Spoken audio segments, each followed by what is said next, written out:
మా 11 ప్రతిపక్ష హోదా ఇవ్వాలి, మా 11 ప్రతిపక్ష హోదా ఇవ్వాలి. భలే మాట అన్నవరా. ఒకసారి ఆను నీ నోటు నా ఫిష్ మిఠాయి. మీరు ఎవరికి ఏది ఇవ్వరు, మీరే తింటారు. 11 ఉంటే క్రికెట్ టీం అంటారు, మాకంటే తక్కువ 7 ఉంటే కబడ్డీ టీం అంటారు. మరి మాకేం తక్కువ? మాకెందుకు ప్రతిపక్ష హోదా ఇవ్వరు? మా 11 ప్రతిపక్ష హోదా ఇవ్వాలి. మాకు ఇవ్వాలి, మాకు ఇవ్వాలి. మీకెందుకు ఇస్తారమ్మా ప్రతిపక్ష హోదా? ఈ ప్రభుత్వం మాకు అన్యాయం చేసింది, మాకు ఇవ్వాలండి. చూసారా ప్రజలారా, ఈ ప్రభుత్వం మాకే కాదు సామాన్లు కూడా అన్యాయం చేస్తా ఉంది. మీకేం అన్యాయం జరిగింది ఈ ప్రభుత్వంలో చెప్పమ్మా నాకు. మన డిఎస్సీలో మాకు అన్యాయం జరిగింది, మాకు ఇవ్వాలండి. చూసారా, డిఎస్సీలో అన్యాయం జరిగింది. కష్టపడి చదువుకున్న వాళ్ళ బాబుకి పోస్టులు రాలేదు, పోస్టులు అమ్ముకున్నారు. మా పాపకు కదండి, మాకు ఇవ్వాలండి. సరే కానీ ఇంతకేం చదువుకున్నావమ్మా? నేను 11, ఆయన 12. మాకు ఇవ్వాలండి. 11కి 12కి డిఎస్సీ ఉద్యోగం వేలేస్తారమ్మా? మీకు 11 వస్తే ప్రతిపక్ష హోదా అడగట్లేదా? నేను 11 చదివాను, మా ఆయన 12 చదివాడు. మాకెందుకు ఎవరు ప్రభుత్వ ఉద్యోగాలు? మాకు ఇవ్వాలండి. మనం 11 వచ్చి ప్రతిపక్ష హోదా అడగడం ఎలా ఉందో తెలుసా అన్న? వాళ్ళలాగే క్వాలిఫికేషన్ లేకుండా జాబ్ అడిగినట్టు ఉందన్న. కొత్త ప్లేస్కి వచ్చాను, నా అభిమానుల్ని ఎలా కనిపెట్టాలి? మన పార్టీ కోడ్ ఉందిగా, అదే డైలాగు, అదే అర్థం. రప్ప రప్ప రప్ప రప్ప రప్ప రప్ప రప్ప రప్ప రప్ప రప్ప రప్ప రప్ప రప్ప రప్ప రప్ప రప్ప రప్ప రప్ప. వీడేంటి నన్ను చూసి పారిపోతా ఉన్నాడు? రప్ప రప్ప అంటున్నాడు, ఇటు రావాలి కానీ అటు వెళ్ళిపోతాడేంటి? అరే ఎటు వెళ్తున్నావురా? ఒకలేను లడ్డు చూపించారు, ఒకలేను గొడ్డలు చూపించారు, ఒకలేను ఎగువ చూపించారు. సింబాలిక్ గా నేను కూడా దాన్ని చూపించాలి కదా, అదే దొరకట్లేదన్నా. ఏంట్రా ఎలాగన్నా? రప్ప రప్ప. బాబాయ్ ఊరిని నచ్చబెట్టబాక. ఆ లడ్డు గురించి నేను సుబ్బారెడ్డి అన్న ఇద్దరం మాట్లాడుకున్నాం కదా, ఊరిని ఎందుకు మాట్లాడతావు? ఇదిగో నువ్వు నాకని బీబీ తెప్పించావు అనుకో, గొడ్డలు తీసుకొని మనే నరుకుతా. కంచాలన్నీ కడిగేసాను అయ్యారు, ఇల్లంతా కదిరేసాను. సత్యవా లోపల ఎలికలు ఉంటాయి చూడ మా ప్యాలెస్ లో. ఎలకలు ఏం చేస్తాయి అయ్యగారు? ఎలకల మీద డబ్బులు తిన్నప్ప అందుకోకలే ఇంట్లో ఉంటాను. సమయ ఆకలేస్తా ఉంది, బేకరీకి వెళ్ళి ఒక ఎగ్ పప్పు తీసుకురాపో. 5 ఏళ్ళ నుంచి ఎగ్ పప్పు తీసుకొచ్చి నాకే చిరాకేస్తుంది. తింటానికి మీకు చిరాకు ఇట్లేదయ్యా? పఫ్లు ఎందుకయ్యా? చక్క చికెన్ తెచ్చి పెడితే వండి పెడతాను కదా. కేజీ చికెన్ ఎంతమ్మా? 250 అయ్యా. కేజీ చికెన్ 250 రూపాయల? అధికారంలో ఉన్నప్పుడు పూటకి 75,000 రూపాయలు మీల్స్ తెప్పించుకునేవారంట కదండి 5 స్టార్ హోటల్ నుంచి. ఇప్పుడేంటి 250 రూపాయలకి గుండె పగిలిపోయినంత పని చేస్తున్నారు. అదంతే ప్రజాధనం ప్రభుత్వం, మరి ఖర్చు అవుతానే ఉంటది. ఎలక దగ్గర నుంచి ఒక పూట భోజనం వరకు అన్ని వండర్సే అన్నాను. 75,000 రూపాయలు భోజనం ఎలా తింటావన్నాను అసలు? ఆ మీల్స్ నేను తింటారా? బిల్లు పెట్టుకొని ఆ డబ్బులు నేను తిన్నా.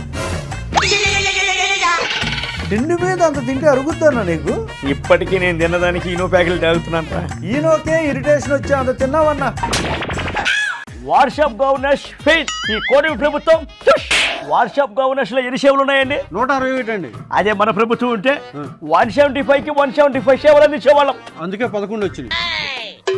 అవును, వాట్సాప్ గవర్నెన్స్ ఫెయిల్ అయినట్టు మీ దగ్గర ప్రూఫ్ ఉందా? నీకు పేటీఎం ఉందా? అది మీ పక్ష టీవీకి చెప్పండి. అది రెగ్యులరే. చూడు, ఒక మాజీ సీఎం, ఒక మాజీ ఎంపీ నేను పెట్టిన దానికే ఎమ్మెల్యే కూడా కదండి. చెప్పాల్సినటువంటి అవసరమే లేదు, చెప్పుకునే ఉపయోగం లేదులేండి. ఈ వాట్సాప్ గవర్నర్స్ ఇప్పటికి స్టార్ట్ అయ్యి 11 రోజులు అవుతా ఉంది. రోజు 11 సార్లు మెసేజ్ చేస్తూనే ఉన్నా, స్మైల్ సింబల్ తప్ప సమాధానం చెప్పరా? అసలు ఏం మెసేజ్ పెట్టారు సార్ మీరు? అరే నువ్వు ఏం చల్లేగా, నా నోటితో నేను చెప్పలేను, నువ్వు చదువు. నేను చాలా సార్లు మెసేజ్ పెట్టాను, అయినా సమాధానం లేదు. ఈ రోజు మరలా నోరు తెరిచి అడుగుతున్నాను, నాకు ప్రతిపక్ష హోదా ఎప్పుడు ఇస్తారు? చూడు, ఇంత పెద్ద స్మైల్స్, సమాధానం లేదు. ఫెయిల్. సక్సెస్ అన్నా 151 నుండి 11కు పడిపోయి సక్సెస్ అంటారేంటన్నా? మనతో పాటు ఇంకోటి కూడా తీసుకుపోయావురా. దేని తీసుకుపోయారన్నా? లైలా అట్ర ఫ్లాప్ అయిపోలా. మరో 30 ఏళ్ళు రాజకీయంలో ఉన్నటువంటి నన్ను స్టేజ్ ఎక్కి ఆ 30 స్పూర్తి ఏమన్నారా? 11 ఏదేదో కూర్చాడు, 11 ఏళ్ల కాలం సినిమాని పొడుకోబెట్టాం. లైలా చచ్చిపోయిన శవాన్ని మర్డర్ చేయడం అంటే ఇదే అంటే? మరి ఆల్రెడీ ఫ్లాప్ అయిన సినిమాని మీరు ఫ్లాప్ చేస్తానంటారేంటన్నా? కంటెంట్ లేక అదే ఫ్లాప్ అయింది. మరి అమ్మటేంట్రా, గంట సేపు సినిమా అదిరిపోయింది అన్నాడు. అంటే అందులో హీరోనే లెడికెట్టే పేసాడన్నా, బాగా నచ్చినట్టుంది.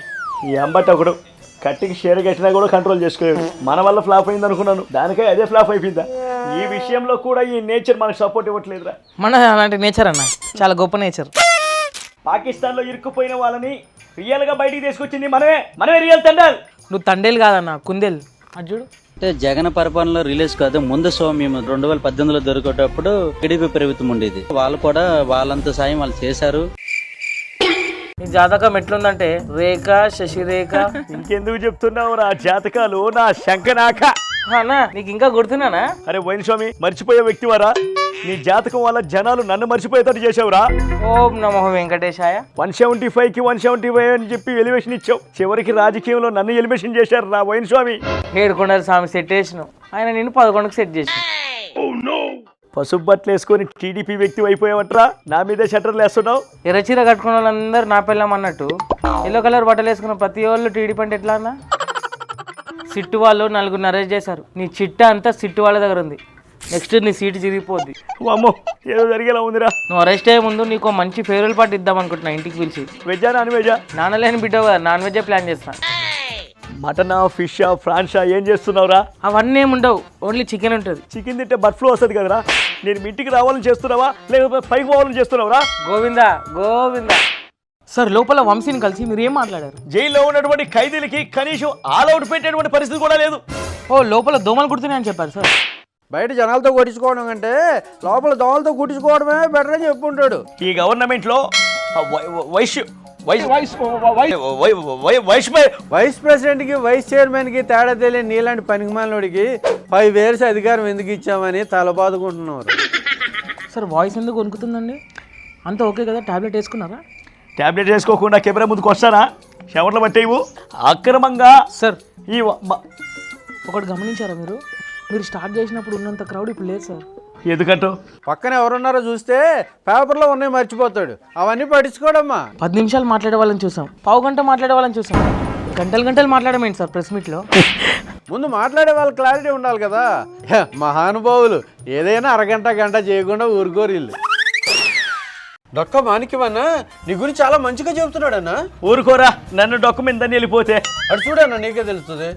సపోజ్ నాగరాజు అంటే ఆయనకి ఇంట్రెస్ట్ అంటే ఒక రేప్ చేశాడు లేకపోతే ఒక మర్డర్ చేశాడు. నేను వెళ్ళి సార్ నాగరాజు ఒక మర్డర్ చేశాడు అన్నా అనుకోండి, ఒక మర్డరే కదా చేస్తుందంట, అది చేసినప్పుడు ఆలోచిద్దాంలే అంట. రే డొక్క ఐ లవ్ యూ రా. రే చూడరా నా గురించి ఎంత మంచిగా చెప్తున్నాడు. అంత మంచిగా చెప్పేవాడిని ఎందుకు మిస్ చేసుకున్నావు అన్నా? మంచిగా ఉంటా అన్నాడు, నేను అతి మంచితనంగా ఉండాలి అన్నాను, వెళ్ళిపోయాడు. అంటే మంచితనానికి అతి మంచితనానికి తేడా ఏంటన్నా? ఎవరికి హాని చేయకపోవడం మంచితనం, ఎవరిని వదలకుండా వేసేయడం అతి మంచితనం. అయితే ఆయన వెళ్ళిపోవడమే కరెక్ట్ అన్న. సంక్రాంతికి జనాల్లోకి వస్తా ఉన్నావు, ఇంకా రాలేదేంటన్నా? సంక్రాంతికి వస్తున్నామని చెప్పానే గాని ఏ హీరో చెప్పలేదుగా. ఎలుగు సచ్చిన వాసన వస్తుందన్నా. ఏంటో వెళ్ళిపోతున్నావు? రైట్ డొక్క పెట్టేవుగా పెద్ద బొక్క.